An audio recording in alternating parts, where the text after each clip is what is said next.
Ever wondered how governments actually work?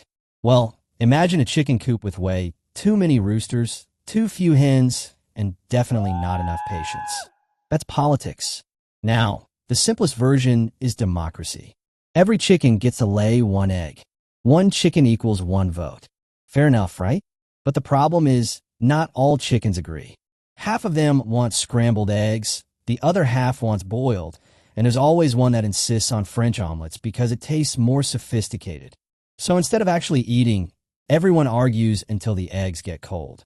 And then there's always that one chicken that lays a watermelon just to prove a point. Meanwhile, some chickens don't even bother to lay an egg. They say, what's the point?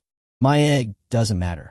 But if too many chickens stop laying, suddenly the coop is run by the loudest rooster and his 3 friends who think eggs should be outlawed and replaced with pancakes.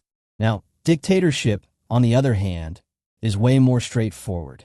One giant rooster sits on a throne made of eggs and says, my way, or fried eggs for everyone. And at first, it seems efficient. No endless arguments, no egg debates, just one rooster calling the shots. The problem? Eventually, he eats all the eggs, declares himself supreme omelet commander, and nobody else gets breakfast. Great system if you're the rooster. Not so great if you're everyone else. But governments don't stop there. Enter bureaucracy. Oh boy, let's say you want to hatch just one egg. First, you take it to the chicken department. They give you a form and send you to the duck office, who stamps it and redirects you to the goose bureau, who loses it, so you have to go back to the chicken department. By the time the paperwork's approved, your egg is rotten, you've wasted 3 weeks, and the goose is on vacation.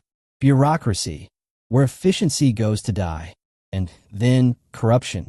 This is when the rooster who promised to protect the eggs starts sneaking the golden ones into his own little sack.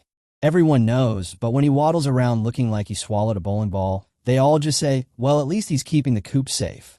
That's corruption. Sometimes it's a little sneaky egg. Sometimes it's the whole basket disappearing overnight. Of course, there's also coalition governments. That's when multiple roosters decide to share power.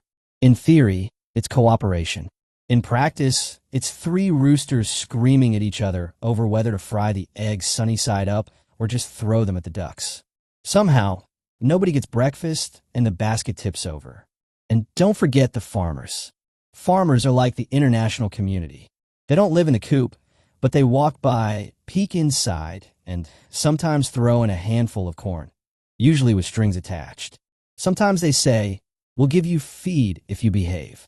Other times they take the fattest eggs out because, well, it's for your own good. Now here's the funny part. No matter which system the coop uses, democracy, dictatorship, bureaucracy, corruption, or coalitions, there's always one universal rule. The small chickens at the bottom do most of the egg laying, and the big rooster at the top eats the best omelet. And yet, somehow, the coop keeps going. Not because it's perfect, but because, for better or worse, the chickens inside believe it's the only way to stop complete chaos.